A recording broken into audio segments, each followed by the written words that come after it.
measured gets managed.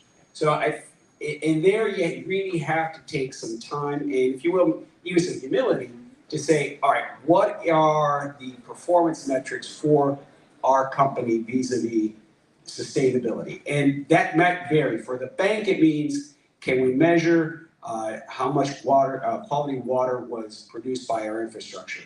How our renewable power is generating, the equivalent that could be that alternative fuels, combustion, are generating. So you have to have that. Second, I know a couple different people in the audience and the participants in EarthX in general are here about the climate disclosures for financial statements. Your scope 1, scope 2, scope 3. I'll be the first to say that is some serious brain damage. You can't figure that out. But I think the effort is where we have to go. Conversation we had is where the humility comes in. Is saying, we're not going to solve this in 2 days or 2 years. It took 50 plus years to figure out financial analysis, to get attribution analysis, correlation risk, portfolio theory. So we're really in the early days of figuring out what sustainability means and how to make it legitimate, because none of us here in this room want to go to the baloney that is greenwashing, woke capital, or whatever else you want to use to describe it. Absolutely. 10 years ago, boardrooms had great corporate social responsibility statements, but did sweet FA in terms of action. Right. Where I think, if you're saying this is now changing. It's changing. It's really up to the owners of capital and the investors to be a big impulse in that change. Yeah. Whether that's a family-owned business or it's a public company. Right. So Barbara, I know you've been involved in many investments, billions and billions dollars worth. I mean, how has it changed historically from the guys who used to say profit first, sustainability next? Otherwise, it's not cool. I need to see the color of your money. How's that changed over a period of time? Yeah, the color of our money is still green. Now it's going to be green as in environmental, I hope.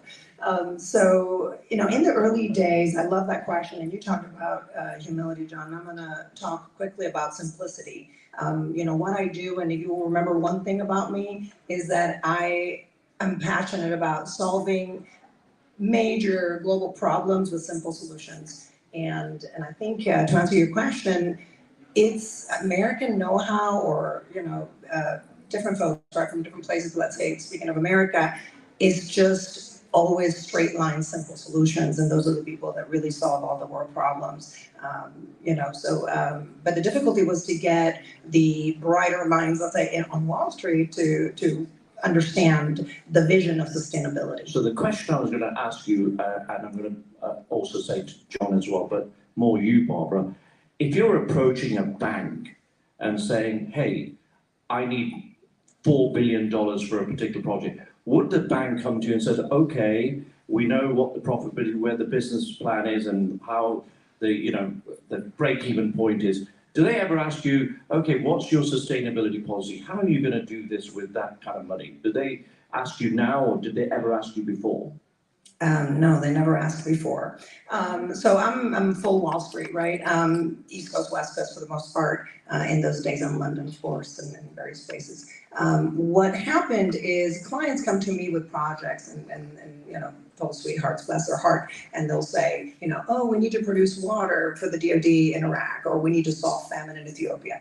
And can you help me build sustainability into that? I take a look at that, and I take a look at those contracts, and I say, does this fit into Wall Street? So to be honest, we're still a little bit of ways, but we've come a long way. And I'll explain a little bit, and hopefully this helps the audience. When we were doing this in Iraq, and that was end of 2005, early 2006, we entered Iraq. I went around, I had 5 LOIs from Wall Street, all the big boys on Wall Street. And I ended up with 1 LOI at the end, right? Because all they see is money, so they kind of retraded the deals, right? And they became, they went from debt and some equity to fall on 90% equity. And I had this 1 LOI, and I thought, oh my God, I'm going to walk in desperate, right, in this last meeting. And it was Michael Dell. It was MSD Capital. So it took somebody that is not a traditional Wall Street person, a visionary, an impact person. And it is pioneers like him, pioneers like Trammell Crow, pioneers like, Bill Gates that are moving money, right? They're not Wall Street traditionally, but they're the ones moving, the wheels of the world. And they're saying, you know what, let's talk about sustainability. So we knew coming into Iraq, for instance, that we were going in to destroy a little bit, right, the country, but we had to rebuild Iraq. And part of the path to prosperity of the US DoD was to rebuild Iraq, also to employ Iraq. Our project, within first year, we ended up from 0 to 800 employees.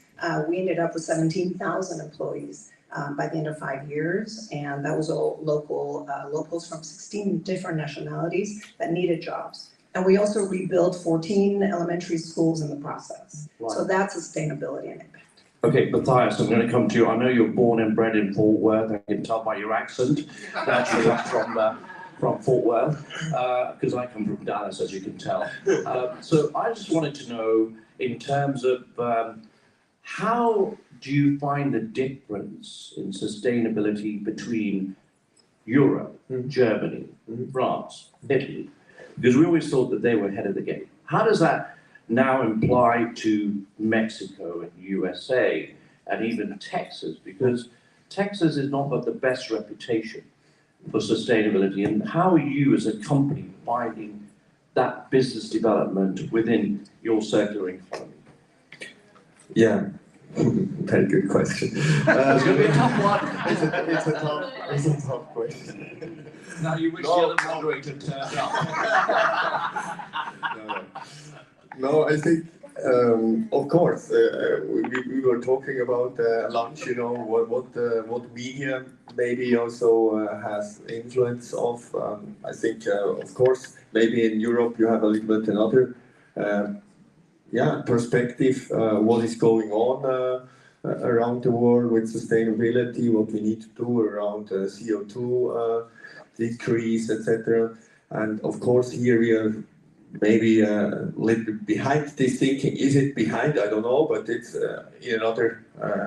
another thinking. Let's say that's absolutely true. On the other hand, I think like I just presented, there are some facts we will not going to change, and I like to see all those kind of change what we see in the world always as an opportunity. So that's why also I like the concept of circular economy, because it gives us also very good chances to change our business in a circular way, like for example IKEA is doing, you can now subscribe to carpet, so that you subscribe a carpet every 3 years you get a new one, you put the old one back to IKEA, they reuse this material. So this kind of thinking as a businessman I like very much, and I think this we can still also introduce more here in the Americas. So I just wanted to follow up on that question to you. As a company, are you finding it easier for people to open the door in terms of your project now than you were finding 5 years ago or whatever, because of this whole moving forward on sustainability and have a better understanding? Yeah, definitely. So I'm already talking, for example, around about digital twins for 15, 16 years, and now of course with all this pressure is coming on the government, so or also on the big corporates in reducing CO2, in having strategies around sustainability. They definitely it's easier for us to come up with new ideas and helping them also with new concepts how to bring their companies into a circular way. Right. So John, sorry, you're going to say something. I was just going to suggest that I think I've worked with Europeans, Latin Americans, North Americans throughout my career. And I think one of the key things is the conversation to break through the vocabulary logjam, because people use words differently. You tell someone, oh, you need a circular economy. Hey, you're paying someone to haul that poop out of your waste treatment plant. And you start actually explaining to them that it's a wasted opportunity. That's what motivates people in this part of the world Say, wait, you're leaving money on the table. And you can actually lower your operating costs from 20 million bucks to 10 million bucks if you take and reconvert that waste into something productive. And then, wow, now the conversation's changed. It's no longer about whatever pictures they had in their head going in there. So I think that is a key element of changing the dialogue. And wherever you are, you gotta have the conversation now. Okay, Barbara, I'm going to let you say, but John, keep telling me if I do waffle on and just go over my session. I'm assuming I'm going to do some questions as well, so I hope I'm not. When he brings everybody out just the sleep. bottle of tequila, Everybody seems to be very going to sleep. Sorry. Bottle of tequila comes out. Oh, that's even better, Barbara. I'll give you the next comments. Absolutely, and if we have time for a video as well, I do have a wonderful video we need to show. I will make sure we play. Perhaps. If John sticks his thumb up, that means yes, we're okay. So do you want to play the video now, or do you want to play a little bit later on? Let's find it first, let's play a bit while we do that. There it is. What is the solution to global hunger and food insecurity? Need a volume. To be found in Microorganism far smaller than the eye can see. As we navigate the perils of the 21st century, spirulina microfarms present a promising solution to these pressing issues. The year 2023 painted a grim picture. Children in poverty, the most vulnerable of us all, face the brunt of the world's hunger. An estimated 828 million people retired to bed with empty stomachs each night. The culprits, extreme weather, soaring costs, and unending conflicts, all exacerbating the global food crisis. 345 million people stared down the barrel of food insecurity. With progress at a standstill, the lingering effects of the COVID-19 pandemic, the Russia-Ukraine war, and inflated food prices continue to cast a long shadow over the world. Worsening climate conditions are already upon us. Today's youth are set to shoulder the burden of these looming disasters. Enter spirulina microfarms, a beacon of hope in this grim landscape. Developed by E2G Food, these microfarms support local production of spirulina protein. This protein, either consumed or resold within the community, becomes a climate-resilient cash crop for farmers, and with spirulina's remarkable productivity doubling in just 4 to 5 days, a local microfarm can uplift an entire community. The benefits are manifold. Each microfarm can provide 500 people with 5 grams of spirulina per day, a dose that packs a punch. This tiny organism is a powerhouse of concentrated nutrition and micronutrients, combating poor diets and malnutrition. It boosts overall health and vitality, supports healthy intestinal flora, and enhances the immune system's antiviral activity. Moreover, spirulina helps detoxify pollutants and heavy metals, promotes eye, heart, and skin health, and accelerates wound healing. By introducing spirulina microfarming in rural communities, we can meet several sustainable development goals. We can combat zero hunger by providing daily sustenance to those in need, foster decent work and economic growth by training local farmers and creating jobs, and promote sustainable consumption production through environmentally sustainable and carbon-reducing solutions. To make this vision a reality, we need impact funding. The beauty of spirulina microfarms is that they can be built anywhere. In just 4 years, a single farm could positively impact up to 600,000 people through increased nutrition, enterprise, and education. We welcome support and partnerships to build these facilities globally. With your help, we can feed the growing population in a more nutritious and sufficient way. Together, we can turn the tide on global hunger and food insecurity, one spirulina microfarm at a time. Okay, so Barbara, there seems to be a pretty reasonable, cost-effective way of doing it. So when are you going to Wall Street to get the funding? Yeah, so this is what I call affordable impact. Wall Street, we're doing things in the T's and in the B's and in the amendments, right, in the multi-millions. This, I don't know if anybody, heard this before, $100,000. We can start at $100,000 and feed an entire community, 500 children for a lifetime. So we don't even need Wall Street funding for this. We can do it with family offices, we can do it with church-going ladies, all the above. That's great. Okay, so the question that anybody who's coming from a finance background will say, how do I make money? It is a profitable business? Absolutely, and that's it's a very profitable business. Spirulina is one of the top nutrients, superfoods in the world, but at the same time you can do good. And that's, to answer the question you had before, It's, I'm that corporate advisor, intermediary between getting the deal done, right? So it is important to build sustainability into the strategy, but it's important to build profit into the vision, right? And it is about vision, it is about funding, and it is about know-how. And we have it all. So it's just a matter of coming together and making it happen. Great, thank you. Hey, John, I'm going to be soft with you now. In terms of your bank, what are the goals coming up for the next year and the year after? Well, I'll take your answer. Our goal is to invest and support the dynamic economy and culture that we have all along the U.S.-Mexico border, which obviously Texas is the longest part of it on this side. And we're going to do that our goal is to grow the balance sheet of the bank from $1 billion to $1.5 billion by investing in water, renewable energy, improved mobility, that's lower emission vehicles, as well as more efficient transportation systems, and lastly, by investing in what we're going to call the green economy. And that might mean things like Matthias's business.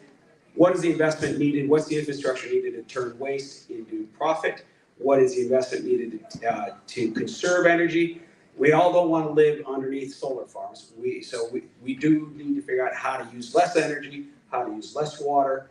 So the built environment is a big consumer of both those resources. So that's where we're directing our bank. Very good. So if you have those projects, John's a guy to go and see. But Matthias, in terms of your goals for your company, where do you see the next 12 months and where do you see that taking hold for you as well in terms of as a business operation? Yeah.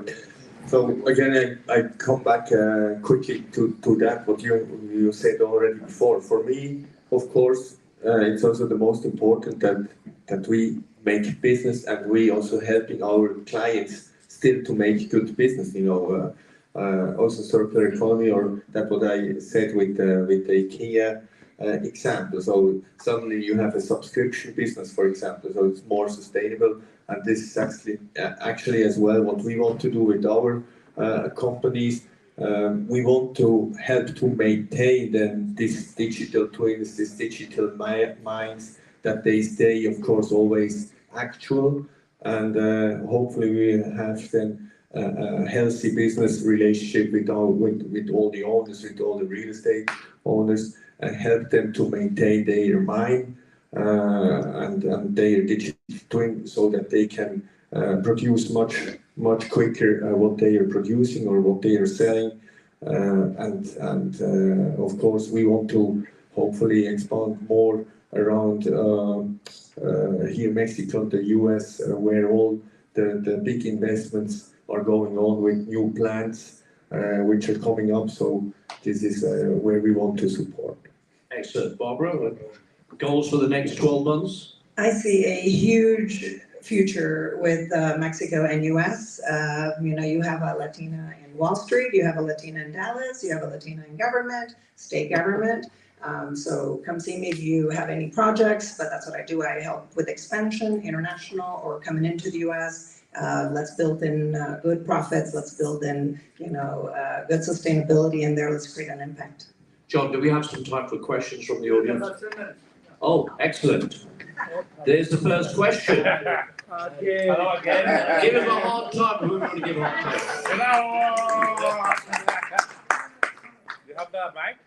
Okay. Yeah. Who are you? Something tells me he's done this before. A lot of times. Hi, my name is Ari Cassab. I'm Mexico City Chairman. Thank you all. First of all, I want to really thank you. What a wonderful, really talk. What you're doing is what's going to change the world. Speaking about sustainability, we know sustainability is also speaks about efficiency. So I've heard about what's happening, what's your 12-month plans, but what do you think needs to happen to really have this culture for everyone? So we really make the change in all companies into sustainable companies, politics, and also efficiency. Again, this is efficiency. So I would like to know, where do you see us in 5 years, and how will you, or what do you need for us to get there? Thank you. Do you want to take that, John? Well, I'll certainly pitch in. I think it's important from Yeah. my colleagues here, but what we're trying to do at the bank is help capacity building. And that, I think, has several different dimensions. One is just sharing that there is this opportunity out there. Middle-sized businesses, smaller businesses, a lot of the times, your strategic direction is something that you do on Saturdays and Sundays. And you're working Monday through Fridays, making sure your business is competing in the market. So we want to help create that space so to open the imagination, give some ideas, and have that conversation. The other element of capacity is putting you in touch with people who have either technology or experience executing some of the ideas of efficiency. So I think those are the two main aspects we're trying to do at the bank. The third, if I just thought of, is we're working on terms of capacity building of the labor market. We found, I spent a lot of time in my first year along the border visiting different types of wastewater treatment plants. And it's pretty cool if you get over there, what you're doing. But the big challenge there was they said, I can't find enough entry-level workers who are qualified to be certified water operators. And there's a huge mismatch, and then yet there's people who are underemployed. So we've been working with different partners to try to educate that workforce. So that's another element of how you can become more efficient. Because if you don't have a workforce, technology is a lot of work. Thank you. Barbara? I'm going to speak a little bit about international markets and then U.S. markets. So Ethiopia, we did a 1.0, now we're on 2.0. We went in, speaking of what John was talking about, efficiency, and solved for biogenetic agriculture that was, on dry farming methods, right, that we introduced to Ethiopia. 2.0 is now how do we scale? How do we feed all of Africa, right? So what they have, which is the same as what we have, what Mexico has, is we have sun and we have great lands and we have workforce, right? So we have to utilize those resources. What they lack that developed markets have is more developed financial markets and access to technology. Technology we can bring, and we can solve financial markets, but we can certainly at least collaborate and bring in capital.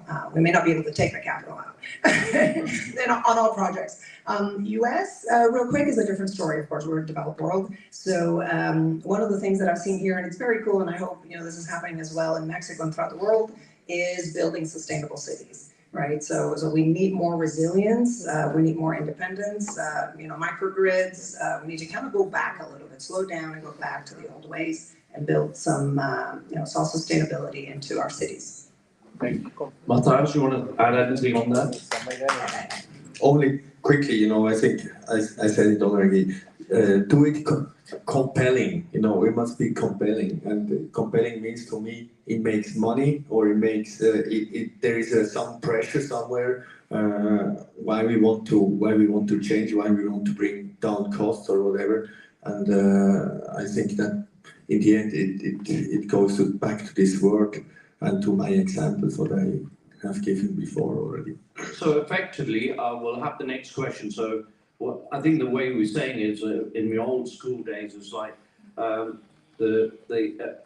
good business has the 3 E's: effective, efficient, and what's the other one? Economic. Right? Those 3 will make you the money we hope and the profitable business. Who's got the next question? We're that good? Oh, there's one at the back. The gentleman over there. I can always ask more. Hey, thanks, Roger. My name is Anupam Gogol, and my colleague Anurag and I both from Austin. And we in ways have been pioneers of nearshoring, but nearshoring as in doing software development in Mexico and other nearshore places using labor arbitrage as a business driver. We've come a long way since then. It's been almost 15 years. Now nearshore has become a very mainstream term. Back in those days, we had to, explain to people what nearshore even meant. Like, we don't know what it meant. So my question to the panel is obviously, it's very clear that Mexico as a strategic partner for US, should be leveraged, whether it's in software development, whether it's in sustainability, whether it's in diversifying supply chain manufacturing from, let's say, China over here closer to home, right? So as this strategic partnership grows, how can we ensure that as companies are looking at diversifying away from other offshore manufacturing bases, that Mexico can become that viable and sustainable, alternative, and how are you all facilitating that shift away from those offshore locations? See, he's going to give you a hard time. You keep going back to me, and I feel like the I just teacher's feel that you're right next to me. Yeah. You're the easiest, closest to me right now. I'll pass it over, don't worry. I- John's moving in, so you'll be safe in a minute. I think from our point in the bank is, no matter what business you're in, whether it's food processing or intellectual property or software development, the backbone is clean water, clean air, clean soil. And the demographic growth, the cultural growth, the economic growth on the border states in both Mexico and the United States has surpassed the national or even state averages of their respective areas. This requires investment in that infrastructure. So that's what we are focusing on doing, to take advantage of that nearshoring. Because if you don't have the water, you don't have clean air, you don't have reliable transportation, you are going to look elsewhere. That's just the way we see it. Yeah, we solve for many things. Housing, for instance, is important, right? We can, as a state, attract major, Fortune 50, Fortune 500 businesses, auto business. And by the way, we welcome every business from the world to come to Texas. Best place to do business. So now we have a phenomenal workforce, but where are they going to live, right? So, and how is the infrastructure supporting, we are about 30 million people. How are we going to support 55 million in the next 10 years, right? So again, all this comes from good partnerships with business and public-private collaboration. I'm not sure, Matthias, you want to add anything. I didn't think you did, because I would find it difficult to add anything else whilst not being from here. But I think the most important thing, I don't think there's any more questions, and I just want to apologise to the panel. I've stepped in and given these guys a much harder time than they were expecting, and probably gone off script a lot. But I'd like you to put your hands together for a fabulous presentation.